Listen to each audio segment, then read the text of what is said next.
আসসালামু আলাইকুম। সংযুক্ত আরব আমিরাতে বসবাসকারী সকল বাংলাদেশি ভাই বোন সহ এবং বাংলাদেশ থেকে যারা আমাকে দেখছেন সবাইকে আলসামিন ট্রাভেল এজেন্সি আস্থার পক্ষ থেকে আন্তরিক সালাম ও শুভেচ্ছা জানাচ্ছি। সব সময়ের মতো আজও সাথে আছি আমি সেলিম রেজা।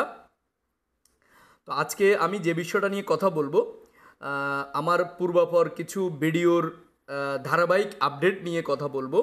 আমরা বেশ কিছু দিন ধরে আপনাদেরকে জানিয়ে আসছি যে জানুয়ারির শেষে অথবা ফেব্রুয়ারির শুরুতে সংযুক্ত আরব আমিরাতের বা আউটসাইড বাংলাদেশিদের জন্য ভিসা চালু হতে পারে।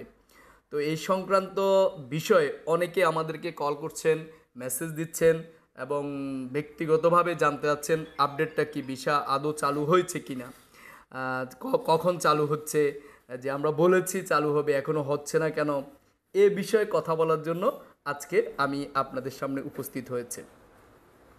জি, আসলে একটা বিষয় শুরুতে বলে নিই। আপনারা যারা সংযুক্ত আরব আমিরাতে থাকেন অথবা আপনাদের যে সকল আত্মীয় স্বজনরা এখানে থাকেন, আপনারা এ বিষয়ে হয়তো জেনে থাকবেন।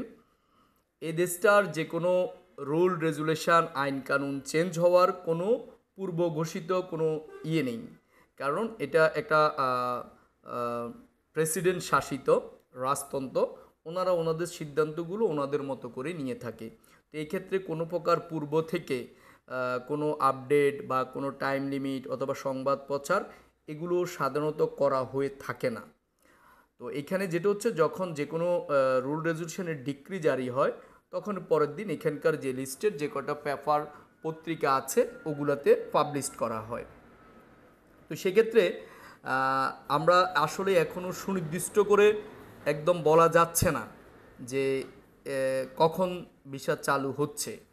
বাট সার্বিকভাবে বিভিন্ন এজেন্সি, বিভিন্ন অথরিটি এবং অন্যান্য যে সংশ্লিষ্ট প্রতিষ্ঠানগুলো, ইনস্টিটিউশনগুলো আছে, ওদের বিভিন্ন সংবাদ সম্মেলন এই জায়গাগুলো থেকেই বলা হচ্ছিল যে ফেব্রুয়ারি মাসের মধ্যে বাংলাদেশসহ যে সকল দেশের ভিজিট ভিসা বন্ধ রয়েছে তাদের ভিসাগুলো চালু হতে পারে।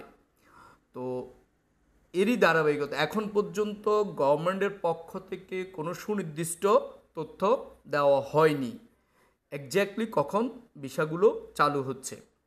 তবে এর মধ্যে রিগার্ডিং আমাদের বাংলাদেশ সংশ্লিষ্ট যে কনসুলেট রয়েছে দুবাইয়ের সংযুক্ত আরব আমিরাতের, এটা নিয়ে এখানকার সংযুক্ত আরব আমিরাতের যেই হিউম্যান রিসোর্স অথরিটি রয়েছে, যেটাকে মুহুরি বলা হয়, ওদের ঊর্ধ্বতন কর্মকর্তাদের সাথে মিটিং করা হয়েছে, তাদেরকে রিকোয়েস্ট করা হয়েছে। তো সেই ধারাবাহিকতা থেকে এখন পর্যন্ত হোপ করা যাচ্ছে যে যে আপনার ফেব্রুয়ারির মধ্যে ভিসা চালু হতে পারে। তো আপনাদের জন্য যে বিষয়টা বলতে চাচ্ছি যে এখানে পূর্বে অনেকবার হয়েছে, এটা এই দেশের একটা প্রসিডিউর। এটা ভিসা মাঝে মাঝে ওদের বিভিন্ন সংস্কার কার্যক্রম পরিচালনা করার জন্য বিভিন্ন দেশের বিভিন্ন সময় ভিসা বন্ধ থাকে, তবে ওরা বলেনি যে একদম স্থায়ীভাবে বন্ধ। তো এর মধ্যে আপনারা জানেন যেই কারণে ভিসা বন্ধ হয়েছে, আমাদের এখানে কিছু ইনসিডেন্ট ছিল, এরপর এখানে সাধারণ ক্ষমার ব্যাপার ছিল। তো এগুলো শেষ হয়েছে। এখন যেটা হচ্ছে, ওরা এখানে যারা সাধারণ ক্ষমার সুবিধা নেয়নি, মানে সাধারণ ক্ষমা চলাকালীন সময়ে দেশে ভিসা রেগুলারাইজ করেনি অথবা এই দেশ ত্যাগ করেনি, তাদের বিভিন্ন ধরনের ধরপাকড় চলতেছে। এখানকার নির্দিষ্ট সংবাদ মাধ্যমে বরাত দিয়ে যেটা বলতে পারি, গতকাল পর্যন্ত এখানে প্রায় 6,000 লোককে অ্যারেস্ট করা হয়েছে।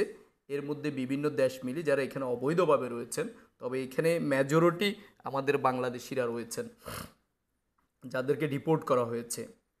তো হয়তোবা ওদের আরও কিছুদিন সময় নেবে এদের সংস্কার বিষয়গুলো শেষ করে ভিসা চালু হতে পারে। তবে আমরা এখনও বলবো, প্রত্যাশার কথাই বলবো, ভিসা চালু হবে ইনশাল্লাহ, খুব অল্প সময়ের মধ্যে চালু হতে পারবে, হয়ে যাবে। তো আপনারা একটু হয়তো আপনাদের যারা চাচ্ছেন, সিদ্ধান্ত নিয়েছেন আরব আমিরাত পাড়ি জমাবেন, তারা আরেকটু হয়তো অপেক্ষা করতে হতে পারে। তবে আমার অনুরোধ থাকবে, আপনারা সঠিক তথ্য ছাড়া আপনাদের কষ্টার্জিত অর্থ কোনো প্রকার কারো হাতে দিয়ে প্রতারণার শিকার হবেন না।